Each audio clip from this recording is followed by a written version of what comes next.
समुद्र मंथन की यह कथा वैदिक युग की एक अद्वितीय और अद्भुत घटना है, जिसमें ब्रह्मांड की शक्तियों का संतुलन स्थापित करने के लिए देवताओं और असुरों ने एक साथ मिलकर महाकाय मंथन किया। यह घटना उस समय की है जब देवताओं की शक्ति क्षीण हो चुकी थी और असुरों का प्रभुत्व बढ़ता जा रहा था। असुर, जो कि तामसिक प्रवृत्ति के थे, देवताओं को हराकर संसार पर शासन करने लगे थे। इस संकट से मुक्ति पाने के लिए सभी देवता इंद्रदेव के नेतृत्व में भगवान विष्णु के पास पहुंचे और उनसे इस समस्या का समाधान पूछा।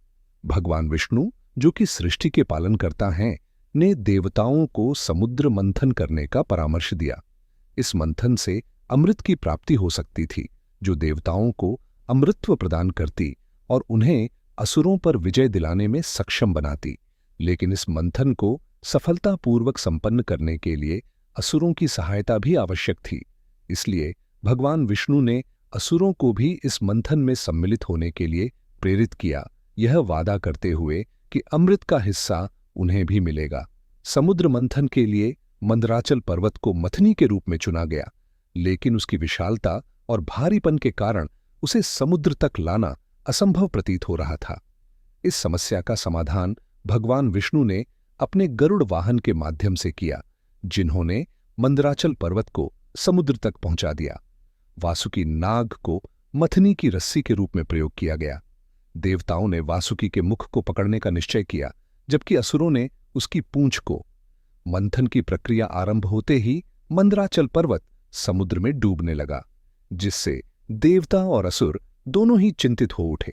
इस समस्या को देखते हुए भगवान विष्णु ने कूर्म कच्छप अवतार धारण किया और अपने विशाल कच्छप रूप में मंदराचल पर्वत को अपने पीठ पर धारण कर लिया, जिससे मंथन पुनः आरंभ हो सका।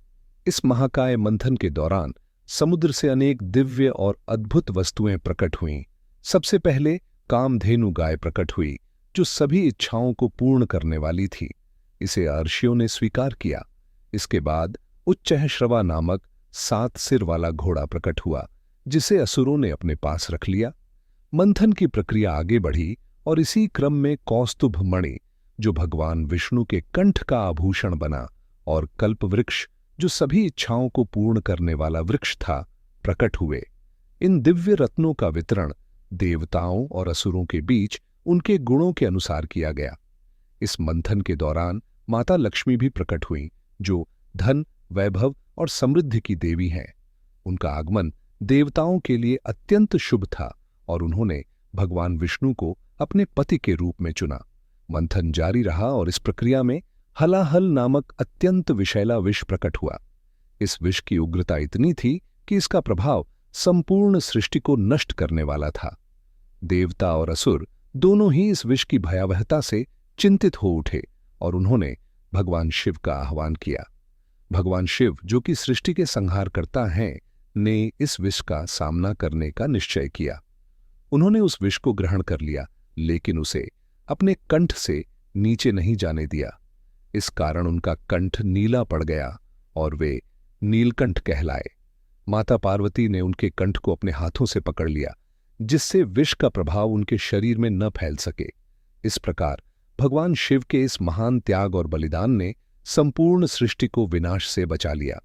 इसके बाद मंथन से धन्वंतरी प्रकट हुए, जो अमृत का कलश लेकर आए।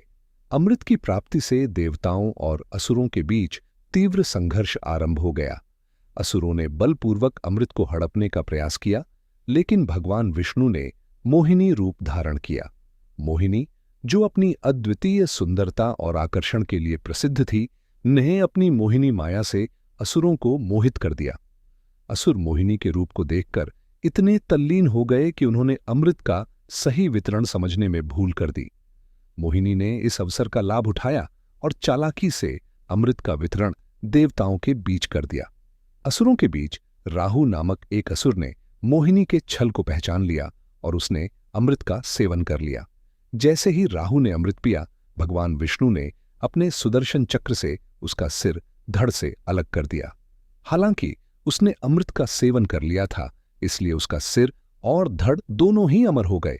इस प्रकार राहु और केतु का जन्म हुआ, जो आज भी ग्रहण के रूप में देवताओं से प्रतिशोध लेते हैं। मंथन के इस महाकाव्य की कथा हमें सिखाती है कि जीवन में संघर्ष, सहयोग और संतुलन कितना महत्वपूर्ण है। भगवान शिव का नीलकंठ रूप हमें यह सिखाता है कि सच्चा बलिदान वही होता है जो निःस्वार्थ हो और जिससे संपूर्ण सृष्टि का कल्याण हो। इस कथा का अंत देवताओं की विजय और असुरों की पराजय से होता है, लेकिन यह संघर्ष अनंत है और सृष्टि के अंत तक चलता रहेगा। इस महाकाव्य कथा में छिपे गहरे संदेश आज भी हमें जीवन की कठिनाइयों से लड़ने, धैर्य रखने और सत्य के मार्ग पर अडिग रहने की प्रेरणा देते हैं। इसके साथ ही समुद्र मंथन की कथा यह भी दर्शाती है कि शक्ति और सामर्थ्य केवल एकता और सहयोग से ही प्राप्त किया जा सकता है। देवता और असुर, जो स्वभाव से ही शत्रु थे, जब एक साथ मंथन करने के लिए आए तभी अमृत की प्राप्ति संभव हो सकी। यह हमें यह भी सिखाता है कि कभी-कभी हमें अपने लक्ष्यों को प्राप्त करने के लिए उन लोगों के साथ भी सहयोग करना पड़ता है जो हमारे विरोधी हो सकते हैं। इस पूरी प्रक्रिया में भगवान विष्णु की महत्वपूर्ण भूमिका रही। उन्होंने न केवल योजना बनाई बल्कि आवश्यकतानुसार विभिन्न अवतारों को धारण कर इस मंथन को सफल बनाया।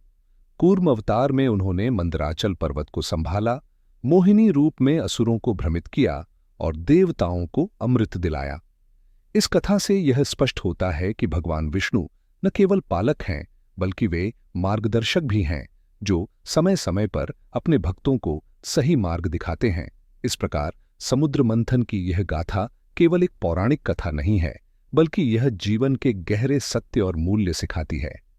इसमें दर्शाए गए प्रत्येक पात्र, चाहे वह देवता हो, असुर हो या स्वयं भगवान हो, हमें जीवन के विभिन्न पहलुओं और संघर्षों के बारे में सिखाते हैं।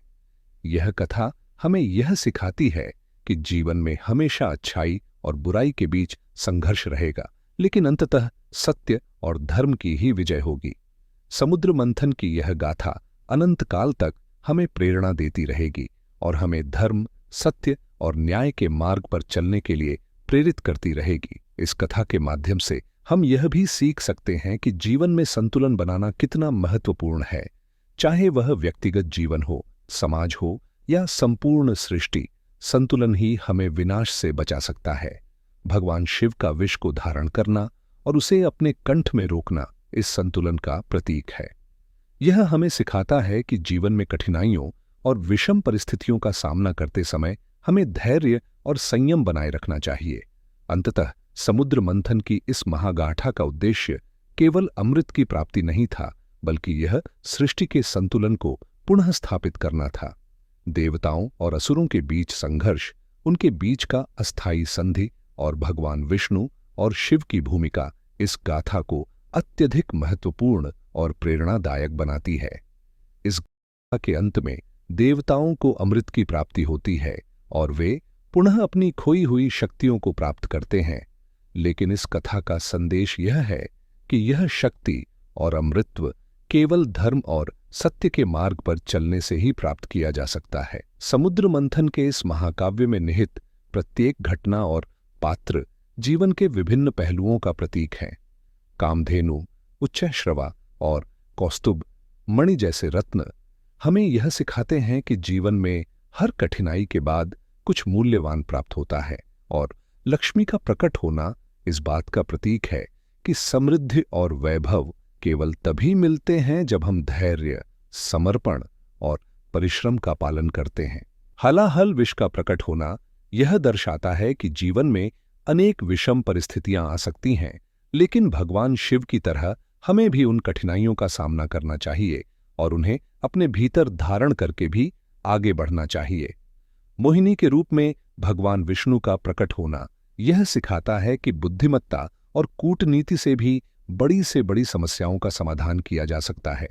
राहु केतु की कथा यह सिखाती है कि छल और धूर्तता से कुछ समय के लिए सफलता प्राप्त हो सकती है, लेकिन अंततः न्याय और धर्म की ही जीत होती है।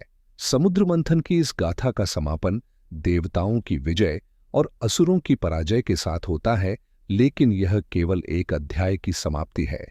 असुरों का संघर्ष और देवताओं का प्रयास सदैव चलता रहेगा, क्योंकि यह सृष्टि की अनिवार्यता है। समुद्र मंथन की इस गाथा का मर्म यही है कि जीवन में जो भी संघर्ष आते हैं, वे हमें सिखाते हैं, परिपक्व बनाते हैं और हमें अपनी आंतरिक शक्तियों का बोध कराते हैं।